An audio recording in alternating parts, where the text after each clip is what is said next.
My only son told me I was too ugly to be seen at his wedding. His fiancée said if I showed up, they'd have me put in a nursing home before the vows. What they didn't know was I was dying, yes, but I was also hiding a secret worth millions. And on the day they tried to erase me, I let them smile for the camera one last time before I took everything back. Now let me tell you what really happened. I wore my lavender blouse that day, the one with the little pearl buttons he used to play with when he was a baby. I even pinned on my earrings the same pearls he gave me for Mother's Day when he was 12. I looked at myself in the mirror before he arrived, trying to see what he would see.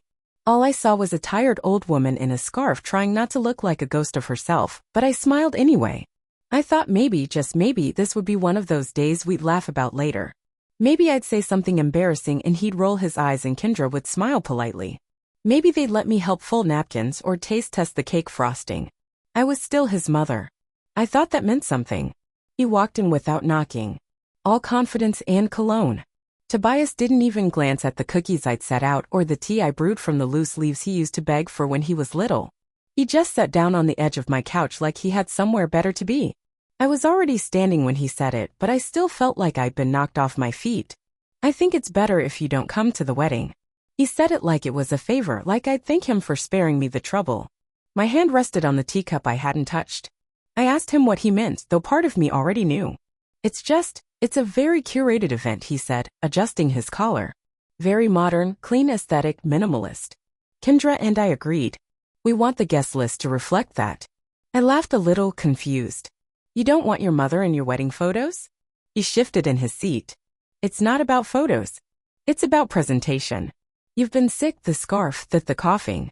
It might be uncomfortable for some of the guests. My heart felt like it cracked just slightly. So I'd be a distraction. Mom, he said, and I hated the way it sounded, like a formality. You know we love you. It's just. Kendra wants a certain look, a certain experience. And he didn't get to finish. She walked in without knocking, too. Kendra. Tall, thin, face like a magazine ad. She didn't look at me. She looked around my living room like she smelled something off. So this is the place, she said. Cozy. Very vintage. Kendra, this is my mother, Tobias said. She nodded without making eye contact. Nice to meet you. I stood there in my own home, feeling like a guest. I'd like to be there, I said gently. I can sit in the back. I don't need attention. I just want to see my son get married. She looked at me then, finally, and when she did, her eyes were cold. We've already finalized the seating chart and the dress code. I'm sure you understand. It's about the vibe. I looked at Tobias, waiting for him to say something to stop her, but he didn't. She's sick, Kendra went on. I mean, you're sick. It's admirable you're trying, but the whole scarf and pale skin thing, it's going to make people uncomfortable. If you've ever been told you're too sick to be seen by your own child, write mother in the comments. If not, write 1. But be honest with me. Tobias added, we can send you the photos. We'll even FaceTime you in for the ceremony. It'll be like you're there. I don't want to FaceTime in, I said quietly. I want to be in the room. Kendra smiled, but it wasn't kind. Maybe we can talk after the honeymoon about long-term care. Somewhere that's clean, peaceful. A good place for recovery. She means a nursing home, I said. Don't make this harder than it has to be, Tobias said. I'm trying to be respectful. I looked at him, really looked at him. Same eyes I'd rocked to sleep. Same jawline I used to kiss before school. Where did that boy go? I gave you everything, I whispered. Everything I had, he sighed and stood. And I appreciate that, but you can't keep guilt-tripping me forever. That's when he said it. This is why Dad left you. I felt something inside me go still. He said it like a weapon, like he'd been waiting years to throw that blow, and it hit exactly where he wanted it to. I didn't respond. I just sat down slowly, hands trembling on my knees. The tea was still warm, untouched. So were the cookies. Kendra turned toward the door. We'll be in touch. Let us know how your treatments go. Tobias leaned down and kissed the top of my scarf. It felt like someone patting a tombstone. We love you, Mom. We really do. Then they left, just like that. I didn't cry. I didn't scream. I stood, walked to the window, and watched their car pull away. Then I whispered to the empty room, thank you for showing me who you really are. I reached for the scarf at the base of my neck and tightened it gently. It wasn't covering shame anymore. It was holding me together because something in me had shifted. I had something to finish now. And he was going to learn one way or another what happens when a mother who gave everything has nothing left to lose. Not anger, not bitterness. Just clarity. I didn't cry that night. I didn't scream or curse or beg God for answers. I simply sat in silence, wrapped in the faded flannel robe I'd owned since Tobias was in high school. My thin hands folded in my lap. The living room lights were still on, but the house felt darker somehow, as if the shadows were listening. My breathing was shallow, raspy from the chemo, but I didn't care. I just stared out the window at the streetlight blinking above the quiet road, remembering the days when that same light would illuminate my front steps as Tobias walked home from school, backpack bouncing, always hungry and always talking. Now it's just me. Me and the weight of everything he said. You'll ruin the photos. You'll make everyone uncomfortable. This is why Dad left you. That last one stung the worst. I knew Michael left because he was a coward, not because of anything I did. He didn't want to be a father. Didn't want to work 2 jobs. Didn't want to love a woman who carried stretch marks and exhaustion like battle scars. I never told Tobias the truth. I always painted his father as tired, not absent. As broken, not cruel. I let Tobias believe that maybe, just maybe, Michael had loved him once. It was the least I could do. Now Tobias has grown handsome, successful, cold, and cruel. Just like his father. I rose slowly from my recliner, my joints stiff from the cold and the chemo, and shuffled toward the hallway. Every step echoed through the house like it was reminding me that no one else was there. My room was neat, the bed made, Bible still open on the nightstand where I had left it that morning. I walked to the closet and knelt with difficulty in front of the old filing cabinet at the bottom. Inside it, tucked beneath years of tax returns and birth certificates, was a folder labeled in black ink, Final. I took it out, brought it to the bed, and opened it carefully. Inside were neatly clipped pages. My will, my life insurance policies, the deeds to 3 rental homes, bank statements with balances that would surprise even me. I've never lived fancy.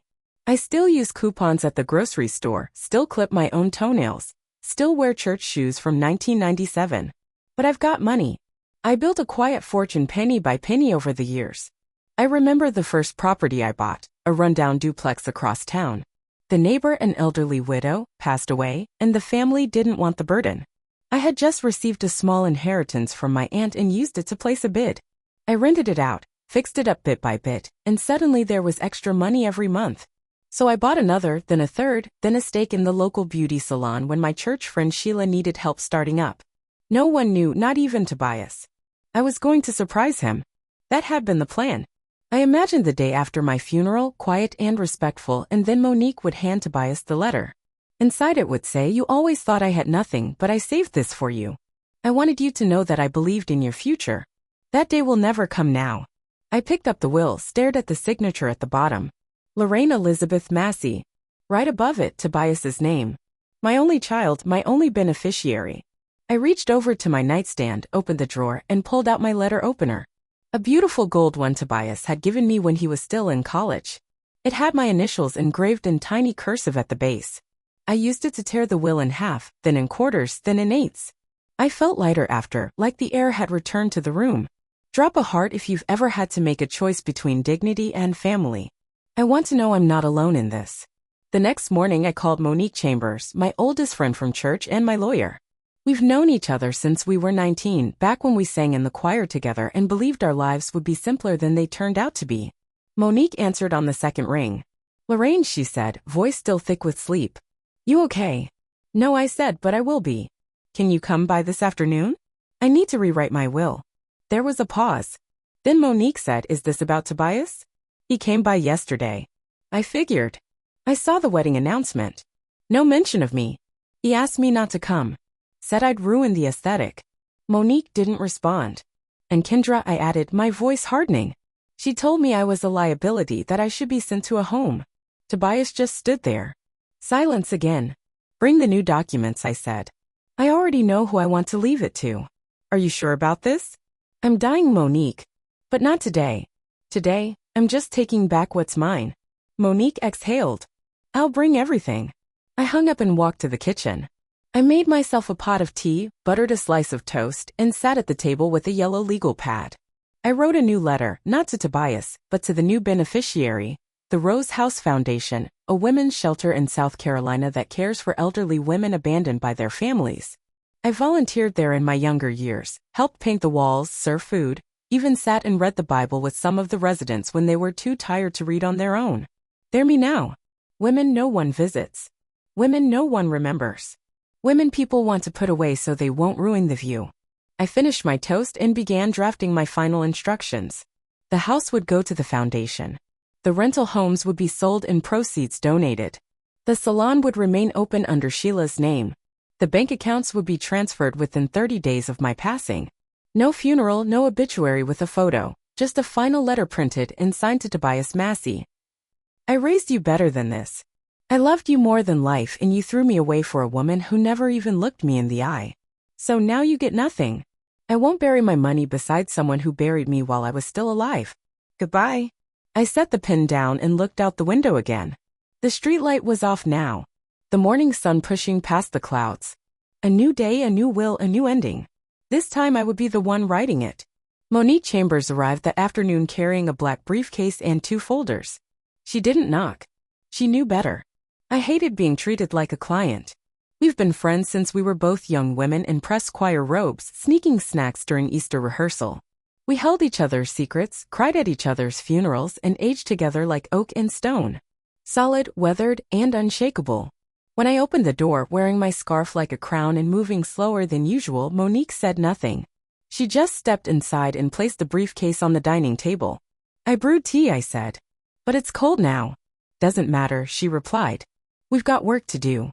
I sat down at the table and opened the legal pad where I had started writing instructions the night before. My handwriting was shaky in places, the pen trailing off during moments when my strength failed me, but the message was clear. I slid the paper toward Monique, who read it carefully. Then she pulled out a clean set of documents, started a new will from scratch, and began writing. I watched her for a long moment before saying, I ever tell you why I started saving money? Monique didn't look up. You said you wanted to make sure Tobias never went without. That was part of it, I said. But it was more than that. I watched too many women die broke. Women who worked just as hard as I did. Women who gave their lives to ungrateful husbands, children, jobs that paid them dust. I told myself I'd never go out like that. You won't, Monique said, scribbling something at the bottom of a form. You're going out loud. I smiled. I was going to surprise him. Leave him everything, even the letters. I had one written for every birthday until he turned 50, all sitting in a shoebox. Monique paused for a moment. What are you going to do with them now? I'll burn them, I said. He doesn't get those anymore. He doesn't get me. We worked in silence for the next hour. I provided account numbers, property addresses, the name of my banker at Citizens Trust, and the title to the salon I co-owned with Sheila Turner. I even had an envelope of cash tucked inside my sewing drawer, $10,000 in emergency bills, wrapped in rubber bands and labeled in case the world ends. Monique listed every asset, every dollar, every possession worth naming. At the top of the new will, I dictated the name of the sole beneficiary, the Rose House Foundation. Monique raised an eyebrow. You sure you want to give them everything? They've never asked me to hide who I am. They don't care what I look like. They don't treat old women like we're furniture they forgot to move. You don't want to leave anything to Tobias? Monique asked gently. I stared at the window. The curtains were drawn, but the light still streamed in. I left him my whole life. That's enough. Monique nodded and continued. By the time we were finished, my hand was shaking from the effort of signing. Monique slid the will in front of me and I pressed the pen to the paper. My signature wasn't as elegant as it used to be, but it was mine and it was final. I also wrote a letter, I said once the last document was signed. To him, to explain why. You want me to give it to him? Not yet, I said. Let him have his wedding. Let him smile in his tux and show off his new bride. Let him think he won. Monique glanced at me. And then you give him the envelope right in front of everyone. Lorraine, you really want to make a scene? I'm not making a scene. I'm ending one. He started it the day he told me I was too ugly to be seen. Monique nodded solemnly. We sat together for a while longer, the legal documents packed neatly back into the briefcase, the envelope sealed and resting on the table. My breathing was shallow again. My skin was pale, almost translucent beneath the kitchen lights. But there was a fire in my eyes that hadn't been there in years. You think I'm being cruel? I asked softly. Monique reached across the table and placed her hand on mine. No, I think you're being honest.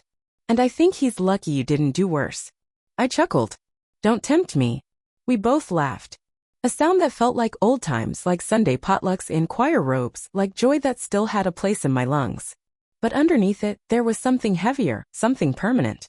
The truth of a woman who had given everything and now had nothing left to lose.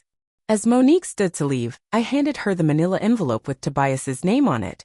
"Hold on to this," I said. "And promise me one thing." "What's that?" "Don't let him cry and change your mind."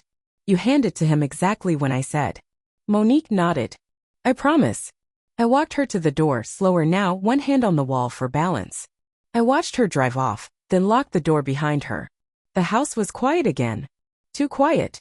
I turned off the lights and walked back to my bedroom where the shoebox of birthday letters sat under my bed. I carried them to the kitchen one by one, then fed each letter into the trash can, tearing them in half before they disappeared. The one for his 30th birthday. His future wedding anniversary. The one that began, "If you're ever feeling lost, remember that you were always my son before anything else." Gone. By the time I was done, my hands smelled like ash and ink, but my heart felt clean.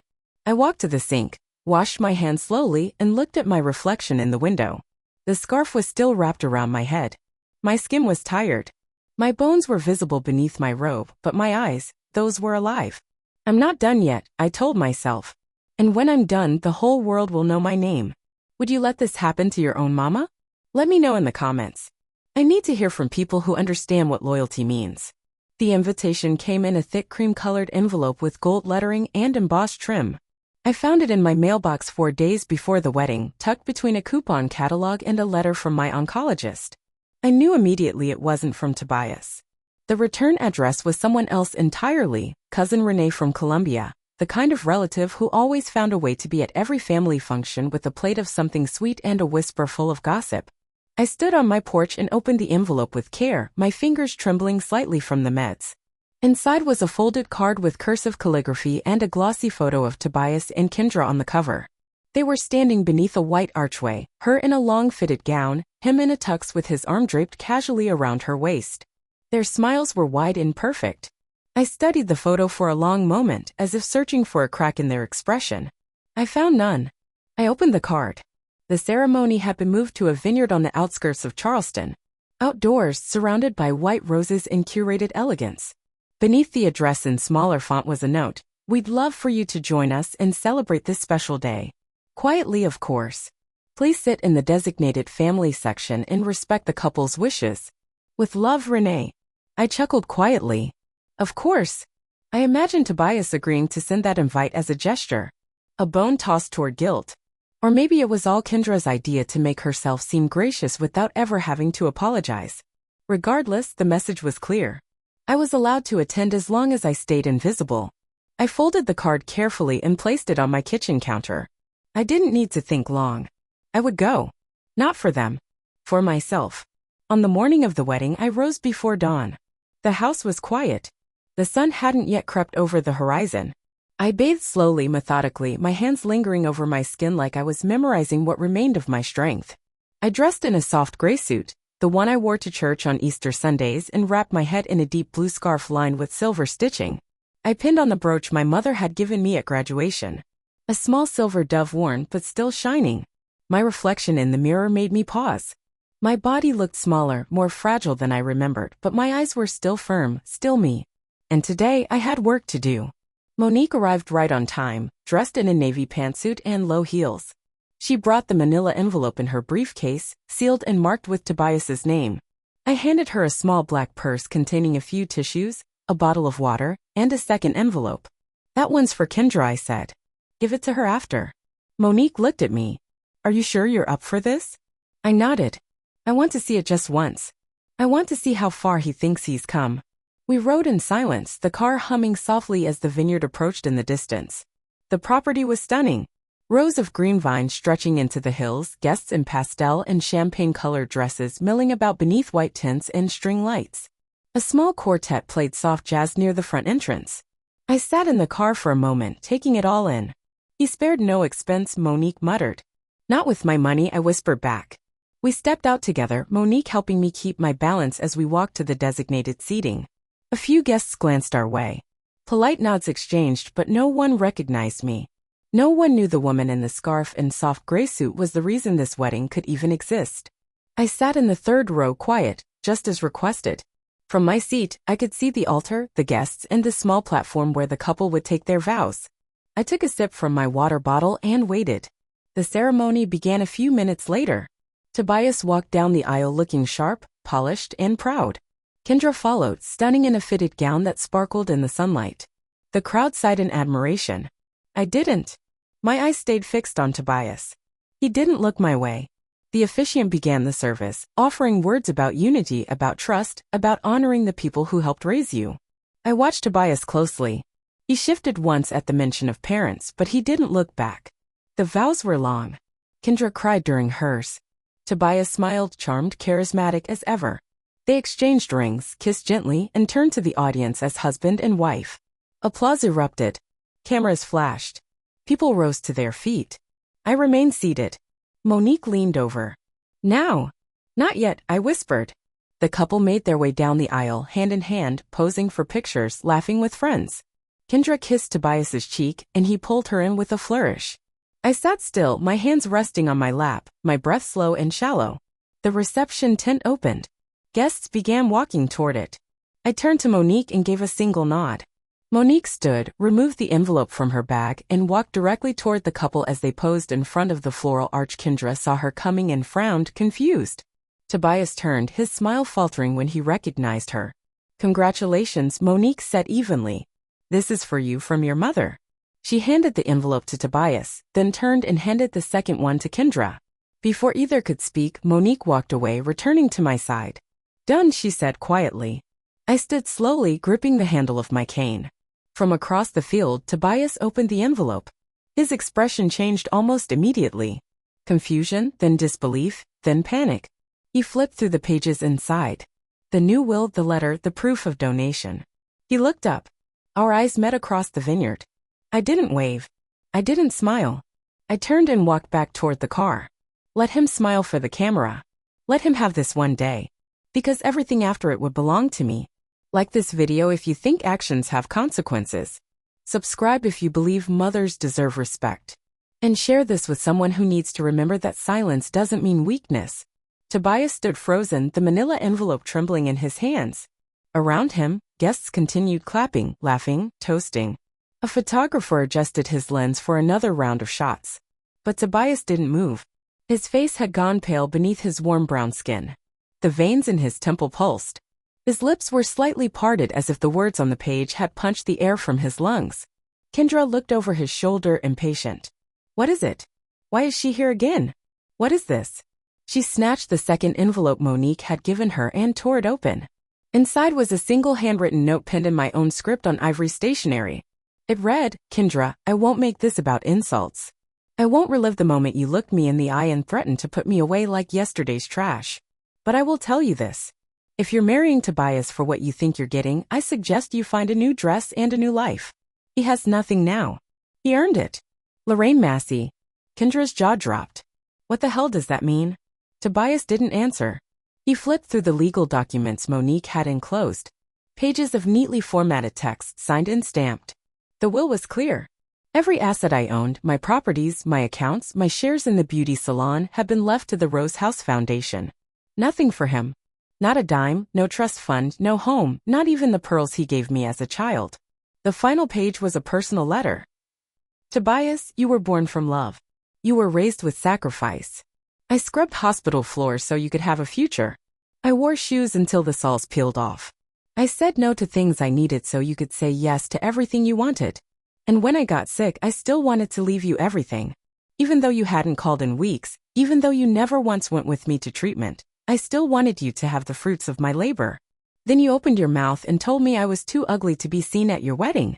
And that's when I realized I didn't fail as a mother. You failed as a son. So now I leave you nothing but your name. I hope you build something with it. Goodbye. He read it once, then again, each time his hand shook more violently. The smile he had worn like a polished mask cracked in two. A murmur spread through the guests. The pianist stopped playing. Someone asked what was happening. Kendra turned to him, panic rising in her voice.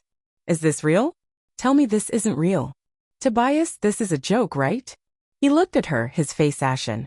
She left me nothing. Kendra stared at him like he had just told her he was bankrupt. Her mouth opened, then closed, then opened again. She gave away everything. You told me she was dying. You said she is dying.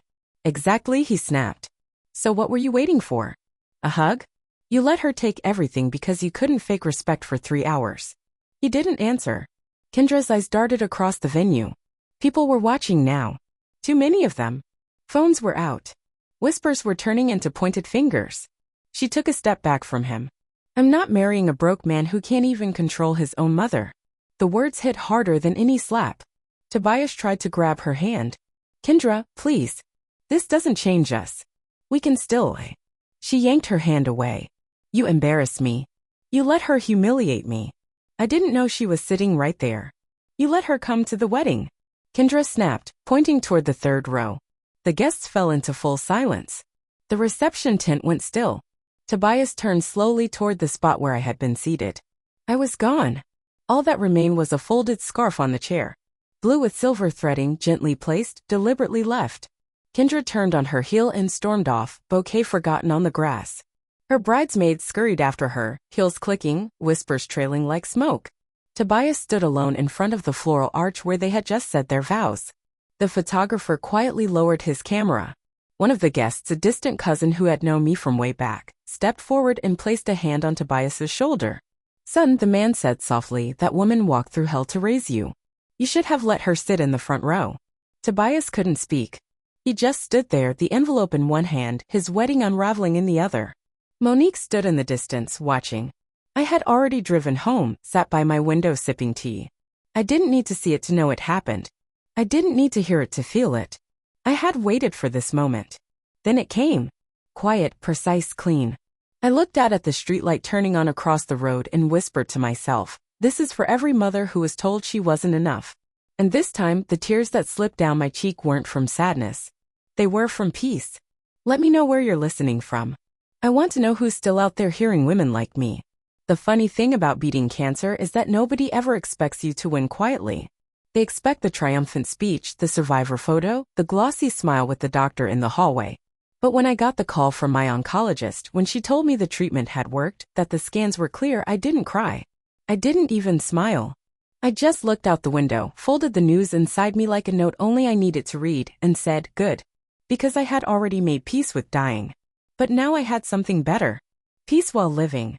I didn't tell Tobias. He didn't deserve to know. I let him believe I passed. Let the lawyer follow my instructions.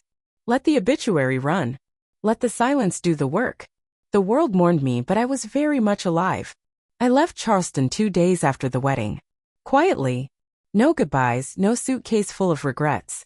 Just the leather handbag, my passport, and one final letter left on Monique's kitchen counter that said, it's done. Thank you. I now live in a coastal village in southern Spain. The air smells like oranges and sea salt. My neighbors don't know my name. I tell them to call me Ellie. I rent a small home with blue shutters and an old courtyard where I grow mint and basil and sit in the afternoons with tea and a wool blanket across my knees. I still have some money. Not a fortune. Most of that I gave away, but enough. Enough to buy my time. Enough to keep the lights on. Enough to start fresh in a place where no one sees me as a ghost or a burden. Back home, I hear they still talk about me. Monique told me the Rose House Foundation renamed their main building Massey Hall. Donations poured in after my story went viral. Someone had shared the photo of me standing with the other women at the shelter, the caption saying, she gave us everything her family threw away. I didn't ask for that attention, but I'm glad it happened. Women started writing tributes, sharing their own stories. Hashtag after hashtag bloomed like wildflowers across the internet. Hashtag Lorraine deserved better. Hashtag Granny with the last word. Hashtag let her smile once more. They thought I was gone. And I let them. Because for Tobias, losing me was the best thing that ever happened to him. It was the only thing that ever taught him anything. He tried to sue from what I hear. Tried to get Monique to unseal the will, but it was ironclad, airtight, not a crack of daylight anywhere. She gave him my final letter, the one I signed with a steady hand and a clean heart. I loved you and you spit on it. I gave you everything and you asked for more. I would have given you the world, but you said I was too ugly to be in it. So now I live in one where you don't exist. Goodbye, Mom. He never got to say sorry. He never got closure. And I'm not sorry for that. I gave him a quiet stage to be cruel on. I sat still and let him show his whole heart to the world. And when he did, the world saw it for what it was. Rotten, ungrateful, empty. Me? I didn't die angry. I lived with purpose. I sip tea now while the sun paints the stones gold. I buy fresh bread in the mornings. I walk to the market on Tuesdays. The lady at the flower stall knows I like white lilies. I tell people I had a husband once. I don't tell them about the sun. Sometimes I think about that scarf I left behind. Blue with silver threading, folded neatly on the third-row chair. I hope someone picked it up. I hope someone wondered why it was placed so gently. Let them wonder. Let them write poems about the woman who vanished. Let them teach my name in fundraising halls and foundation grants. Because the truth is, I'm not resting in peace. I'm living in it. And Tobias? He gets to live in silence. That's the only inheritance I left him. Share this story with someone who needs to remember that a mother's love isn't weakness and it isn't endless. Some bridges burn so completely that even the memory of smoke becomes a blessing. Every morning here in Spain, I wake up to church bells and the sound of children playing in the square below my window. Their laughter echoes off the old stone walls, and for a moment, I remember what joy sounds like. Not the forced kind I used to wear when Tobias would visit for an hour on my birthday. Real joy. The kind that doesn't ask for permission to exist. I've made friends here. Rosa, who runs the little cafe on the corner, always saves me the table by the window. She doesn't know I once owned 3 rental properties or that I used to count every penny twice before spending it. She just knows I tip well and I listen when she talks about her grandchildren. There's Miguel, the old fisherman who walks past my courtyard every evening. He nods and says, "Buenos tardes, Señora Ellie," and sometimes he stops to admire my basil plants. We don't share a language, but we share something deeper. The understanding that some conversations happen in silence. These people see me as I am. A woman with silver hair and laugh lines, someone who belongs in their world without explanation or apology. They don't see cancer or scarves or reasons to look away. They see Ellie, who brings homemade cookies to the church potluck and who remembers everyone's names. If you've ever had to leave everything behind to find yourself, drop a heart in the comments. I want to hear your stories too. Back in Charleston, Monique sends me letters every few weeks. She tells me about the foundation, about the women who write to thank me, about the families who started having harder conversations about how they treat their elderly. She tells me Tobias moved out of state. Kendra left him at the altar, literally, and word spreads fast in small southern towns. He couldn't find work anywhere that knew his story. Good. She also tells me he asks about me sometimes. Through lawyers, through distant relatives, through anyone who might know if I'm really gone. Monique never breaks. She keeps my secret like she's kept all the others over the years. As far as the world knows, Lorraine Massey died quietly 6 months after her son's wedding. Alone, forgotten, but with the last word. The truth is more beautiful than that. I didn't die alone. I was reborn alone. There's a difference. Last month, I received a package with no return address. Inside was a blue scarf with silver threading. The same one I'd left on that chair at the wedding. Someone had found it, kept it, and somehow tracked me down. With it was a note. I was a guest at the wedding. I saw what happened. I saw you leave this behind. I wanted you to know that everyone there knew you were the better person. I hope you're at peace. A friend. I held that scarf for a long time, remembering the weight of it around my neck during those final months in Charleston. How it felt like armor some days, like chains on others. Now it just felt like fabric. Soft, worn, meaningless. I walked to the small beach behind my house that evening and let the Mediterranean wind take it. I watched it flutter and dance before disappearing into the waves. The last piece of Lorraine Massey gone. Ellie doesn't need scarves. Ellie doesn't need to hide. Comment, freedom, if you understand that sometimes the greatest gift you can give someone is your absence. Sometimes walking away is the most powerful thing you'll ever do. The other day, I was sitting in Rosa's cafe when a young woman at the next table started crying into her phone. She was speaking English and I couldn't help but overhear. Her mother was sick, she said. Her brother thought it would be better if she didn't come to Christmas this year. Too depressing, he said. Too awkward for his new wife. My chest tightened. I saw myself in her tears, heard my own voice in her pleading. When she hung up, I did something I rarely do. I walked over and sat down across from her. Forgive me, I said gently. I couldn't help but hear. May I buy you a coffee? She looked up, surprised by my accent, by my kindness from a stranger. She nodded. We talked for 2 hours. I told her about Spain, about starting over, about the power of knowing your worth. I didn't tell her about Tobias or the wedding or the money. I just told her that sometimes the people who should love us most are the least capable of it, and that doesn't make us unlovable. It makes us free. When she left, she hugged me tight. Thank you, she whispered. I needed to hear that. I watched her walk away with her shoulders straighter, her steps more certain.